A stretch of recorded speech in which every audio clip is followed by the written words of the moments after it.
Hi guys, so today we're picking up where we left off, which was Early was about to tell his pie story to the pirates. So remember in this book it kind of goes back and forth to Jack as the first person narrator and then Early as the narrator telling the story of pie. So in this chapter we're picking up on, Early's the narrator and he's telling the story of pie to the pirates, hoping that it kind of gets them out of this situation. Land of Lost Souls. Pie was lost. He sailed under stars he did not recognize. The Great Bear eluded him. He knew he had traveled far to the south, and in that strange sky there was a group of stars that formed what looked like a cross, or perhaps a spear. But what did it matter? There was nowhere to go, no one to find. The shell necklace his mother made had become a heavy burden, a weight he could no longer bear around his neck. He removed the string of shells and placed it in a pouch with a strap that he slung across his shoulder. But he remembered a story he'd heard from the thinkers. They told him of an ancient burial ground, a place of great cavernous tombs, catacombs they called them, where the dead were laid to rest. But not all of the dead rested. Many brought their burdens of life and roamed the catacombs, trying to shed these burdens. From one soul to the next, they tried to fix the unfixable. These souls roamed the halls of rock tombs, uttering words they wished they said, or grasping to take back words they wished had been left unspoken. They turned this way and that, trying to retrace steps from the road gone bad or searching from the path not taken. When Pie had first heard of this place, it had sounded horrible. A place where desperate souls tried to find meaning for the random happenings of life.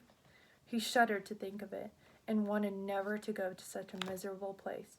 But now, the caves, the darkness, the souls, they beckoned him to join their ranks, to wander in their world of loss and regret. He would find this place. He would join those souls, these kindred spirits who had no direction and no hope. He would carry his own burdens to this place. After many months of sailing with no real direction, the ocean currents somehow landed his boat on a rocky shore. It felt good to have his feet on solid ground, no more rocking and listing on the waves.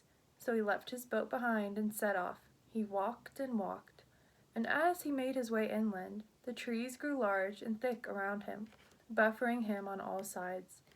The dense foliage dimmed the bright sunlight. Fallen leaves muffled the sounds around him so that he could hear the rhythm of his own breathing, and he thought if he strained hard enough to listen, he might hear his own heartbeat. It felt as if the world were growing smaller around him, but the feeling was strangely comforting.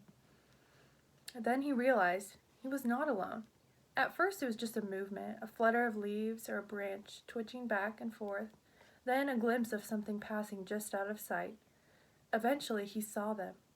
Real people, but not real too. Pie could see them, but there was a transparency to them, as if no one could see them but see through them at the same time. Other than that, this translucence, they were just men and women going about normal daily tasks of chopping wood, washing clothes, honing tools.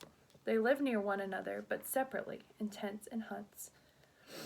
They spoke to one another, but only words of necessity.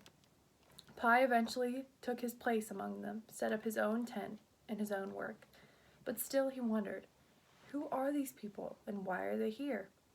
As he watched them from a distance, he considered them a group apart from himself, until one day, as he placed twigs together to make a fire, he noticed his own hands, the thin sheerness of them, the translucence, and suddenly he saw everything clearly.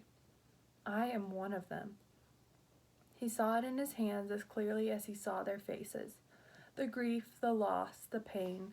This was a land of lost souls, human beings who had weathered great storms in life and had suffered unspeakable loss, had been put to painful tests of existence, and still remained standing, but just barely. These people, like Pie, had been drawn to this place by shifting currents and fickle winds, and had all ended up here for the same reason, to bury their dark secrets and accidental treasures. Chapter 17. Dark secrets and accidental treasures. The words drifted their way into my drowsy head. So now this is back to Jack telling the story. The heat from the hearth had warmed me through, and with a couple of corned beef sandwiches in my stomach, my eyelids drooped, and I shifted in my seat, trying to stay awake. McScott's men were full of ale and heavy with sleep, but McScott's eyes remained open, glowering as Early continued his story. McScott traced his finger over the wooden grain of the gun stock, almost in a caress. Early had captured the pirate's attention in a way that was both admirable and frightening. I heard Early in a distant, far-off way. It was as if I were on a boat, floating in the middle of a lazy stream with wakefulness on one bank and sleep on the other. Dream took over, and I felt myself floating in the world of Pi, translucent among the other lost souls. I saw the faces of the men and women going about their chores, but I realized that the things they were doing didn't lead to anything, didn't accomplish any task. A young man in overalls placed kindling in a campfire, but cooked no food. A bearded man cut down a tree, but left it where it fell. A woman wearing an apron hung by little boy denims on a line to dry, but there was no little boy to wear them. I wanted to move on, to row away from this place, but I had no oars. I clutched the side of the boat. My hands were light and sheer, translucent. "I'm one of them," I said, rousing from my dream. My heart was pounding. McScott's chin rested on his chest, his rifle cradled in his arms. He and his men slept soundly, but I couldn't hear Early. He wasn't sitting at the hearth. I clutched the arms of the easy chair, glancing at my hands to make sure they were solid. But still my heart pounded. I was one of them. I was lost. I'd felt this way before, at the regatta. I'd been trying to row my way back to the dock in a sinking boat. Early had called out his commands that guided me back. Where was Early now? I recalled Early's telling of Pi being hauled aboard the pirate ship, and yes, Pi's nighttime storytelling on the ship kept him alive, but still, he was thrown into the brig every morning. I didn't know if there was a brig at the Bare Knuckle Inn, but I didn't want to wait around and find out. Then I saw him. Early stood at the counter as the young barmaid cleaned mugs and whiskey glasses. She kept her head lowered, her eyes on the hot, sudsy water as she washed one glass after another. I moved to the bar. "Come on, Early, we need to get out of here before everyone wakes up." But Early paid me no mind. He just looked at the girl as if he knew her from somewhere. "Is your name Pauline?" Pauline? I recognized the name. She was the haggard and homely wench from the pirate vessel in the Pi story. The girl shook her head, a limp strand of hair hanging in her face. "Are you sure? Maybe it was and you just don't remember." "I think I know my own name," she mumbled. "Come on, Early, let's go." Then Early did something I'll never forget. He reached across the bar and gently took the strand of stringy hair and tucked it behind the girl's ear. She looked up, startled. "You have a very pretty smile." "What?" "You have a very pretty smile. You just don't remember." She touched a soapy hand to her face. She still wasn't smiling, not with her mouth anyway, but something had changed in her green eyes. The dullness was gone, and something light and alive had taken its place. With that and the bubbles of soap clinging to her hair, there was something, well, pretty about her. But before she could say anything else, there was a terrible explosion outside that shook the whole place, rattled the windows, and nearly made the bear's head come off the wall. It was enough to wake everyone in the Bare Knuckle Inn, and we all streamed out to see what had happened. McScott, his men, Early, and I, we all looked to the top of the mountain that Olson had driven up earlier. The explosion had shot a great blaze of fire into the air, and creeping down the mountain was a trail of fire shooting its way left then right in a winding blaze of yellow and orange heat. "Get up there and put out that fire before it hits the trees," yelled McScott.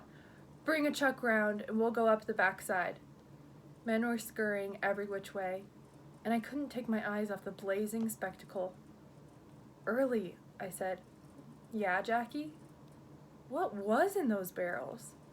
Those barrels that were right side up and upside down on the rickety truck with gaps in the bed. Nothing but dried up rum.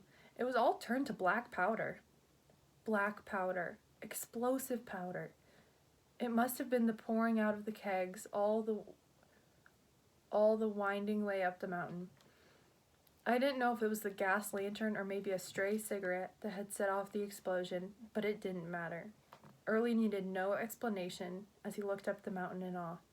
I've never seen a volcano before. So we'll pick up on chapter 18 next time. We still have quite a few chapters left, so I'm gonna try to do them pretty often so that we can hopefully get through this book by the end of the year.